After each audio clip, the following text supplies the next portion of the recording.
warahmatullahi wabarakatuh. Kaifa halukum? Insyaallah ana wa antum fi khair alhamdulillah.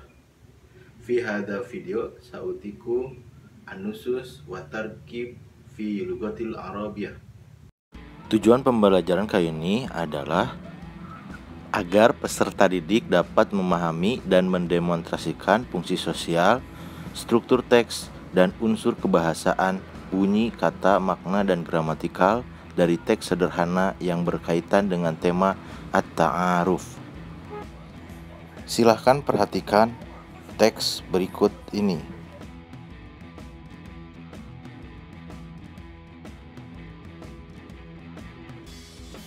Assalamualaikum warahmatullahi.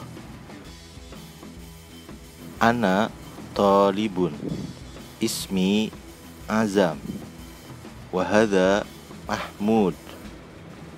Huwa talibun, huwa sadiqi. Ana talibah, ismi Hilyah, wa hadhihi Rafidah. Hiya talibah, hiya sadiqati. Man hadha? Hadha talibun, huwa Fauzan, huwa sadiqi. Man hadhihi? Hadhihi talibah, hiya Fatimah, hiya sadiqati. Anta sadiqi ya Mahmud, wa anta sadiqi ya Fauzan. Anti sadiqati ya Rafidah, wa anti sadiqati ya Fatimah.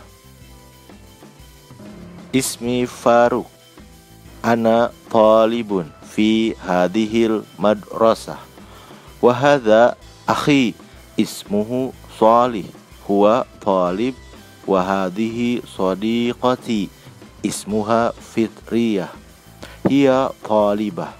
Tilka mudarrisatul lughatil arabiyyah, wa dzalika al ustadz Mansur, huwa nadhirul madrasah. Ungdur dzalika as-sayyid Umar, huwa aminul maktabah fi hadhil madrasah. Wa tilka as-sayyidah Hafsah, hiya muwazzafatu fi maktabah. Wa hadha ba'i ismuhu as-sayyid Khalis, wa hadhihi ba'i'ah ismuha as-sayyidah Fatimah. Dzalika sa'iq, as-sa'iqu ismuhu as-sayyid Hafid. Ungdur aidan, dzalika bawwab ismuhu as-sayyid Mas'ud, huwa min Surabaya. Wa tilka khadimah ismuha Nabilah, hiya min Bandung.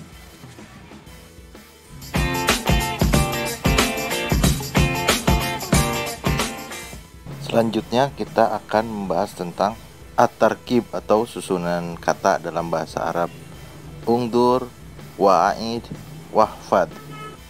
Yang pertama isim domir munfasil atau dalam bahasa Indonesia disebut kata ganti. Kata ganti dalam bahasa Arab dibagi dua dalam penggunaannya. Yang pertama untuk laki-laki atau mudzakkar, yang kedua untuk perempuan atau muannas. Kita bahas isim domir untuk laki-laki. Yang pertama ana, yang berarti saya. Contoh kalimatnya, ana talibun, saya seorang siswa laki-laki. Atau ana Azam, saya Azam. Selanjutnya anta, kamu laki-laki. Contoh kalimatnya, anta talibun, kamu seorang siswa laki-laki.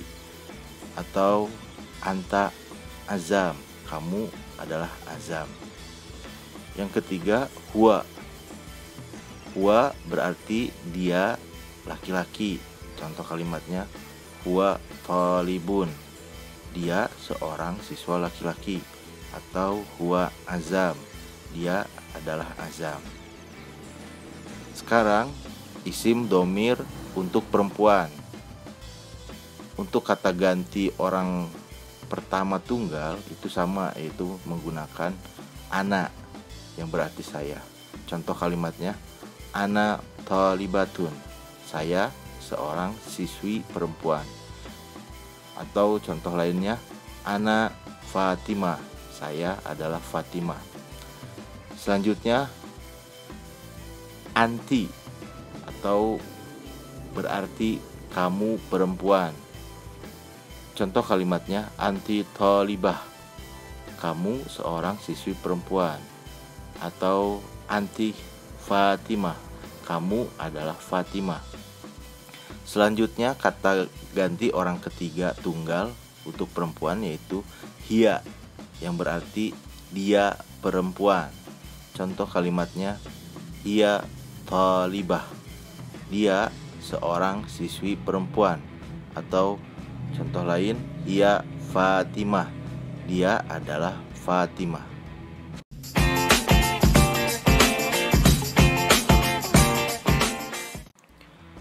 Selanjutnya, isim isyarah atau dalam bahasa Indonesia disebut kata petunjuk. Kata petunjuk dalam bahasa Arab dibedakan untuk laki-laki atau mudzakkar dan untuk perempuan atau muannas. Kata tunjuk jarak dekat untuk laki-laki yaitu hadza, yang berarti ini laki-laki. Contohnya, hadza thalibun, ini seorang siswa laki-laki.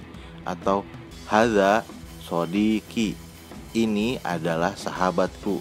Atau contoh lain, hadza azam, ini adalah azam.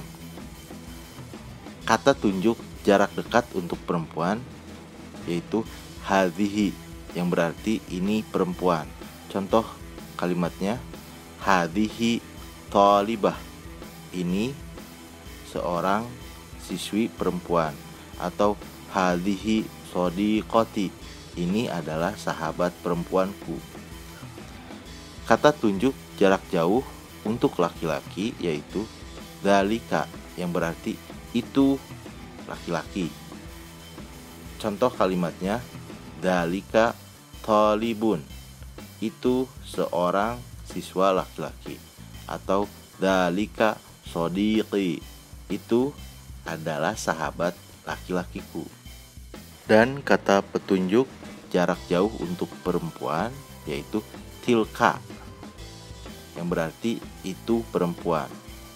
Contoh kalimatnya, tilka thalibah, itu adalah siswi perempuan. Atau tilka shodiqati, itu adalah sahabat perempuanku.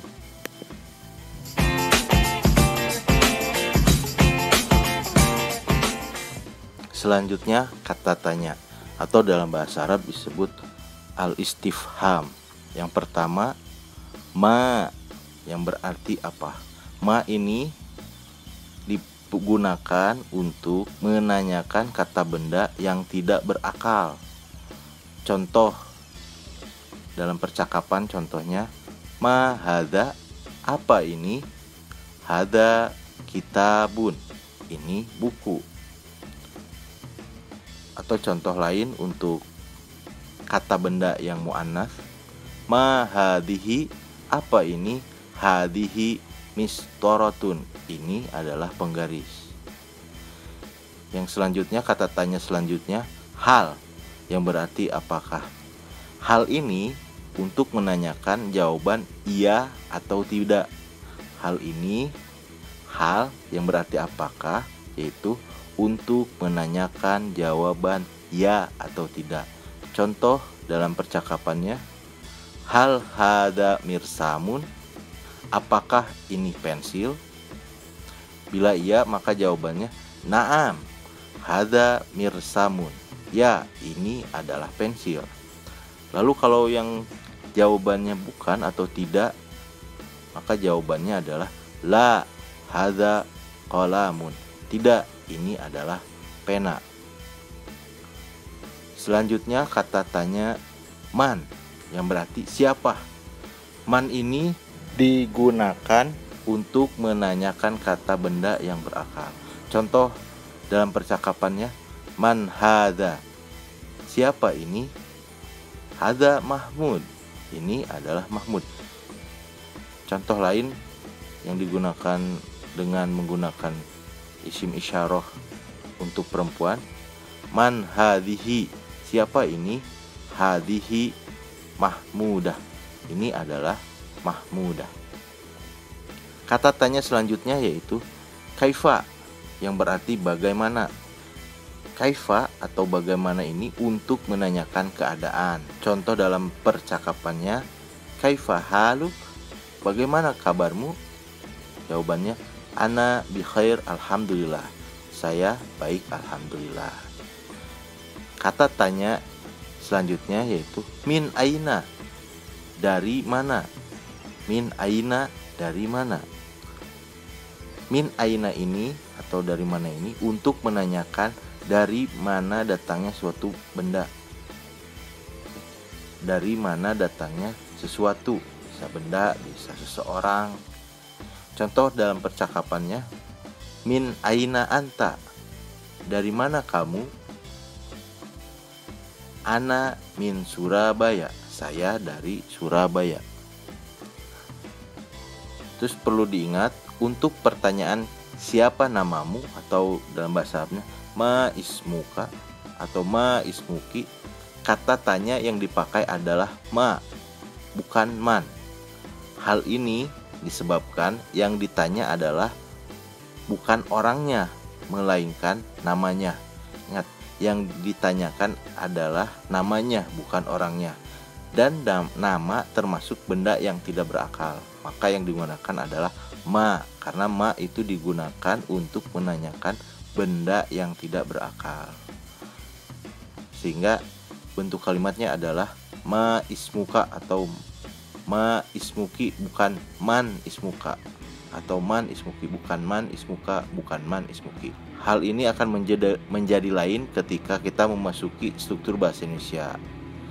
Ketika kita berkenal dengan seorang dan ingin menanyakan namanya, maka kata tanya yang kita gunakan adalah siapa namamu. Barangkali kebiasaan inilah yang menjadikan kita bertanya-tanya mengapa yang dipakai dalam bahasa Arab adalah ma. Jadi begitu penjelasannya.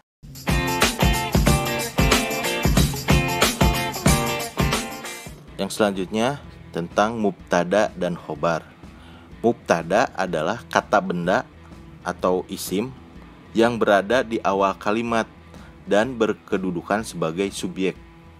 Sedangkan khobar adalah kata yang pasti jatuh setelah mubtada dan berkedudukan sebagai predikat. Jadi mubtada itu sebagai subjek dan khobar sebagai predikat. Silahkan perhatikan contoh berikut ini. Huwa Faruk, dia Faruk. Hiya Hilyah, dia Hilyah. Anta Umar, kamu Umar. Anti Ruqayyah, kamu Ruqayyah.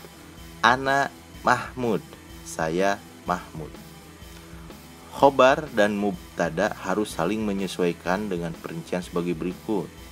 Jika mubtada berbentuk mudzakkar, maka khobar harus mudzakkar. Jika mubtada berbentuk muannas, maka khobar harus muannas. Maka salah bila contohnya seperti ini. Hiya Faruk. Kata hiya harusnya huwa, karena Faruk adalah nama laki-laki. Maka yang benar adalah huwa Faruk. Atau contoh salah lainnya, huwa Hilyah. Kata huwa pada contoh kalimat huwa Hilyah harusnya hiya, karena Hilyah adalah nama perempuan. Maka yang benar adalah hiya Hilyah. Demikian penjelasan materi pada pertemuan kali ini.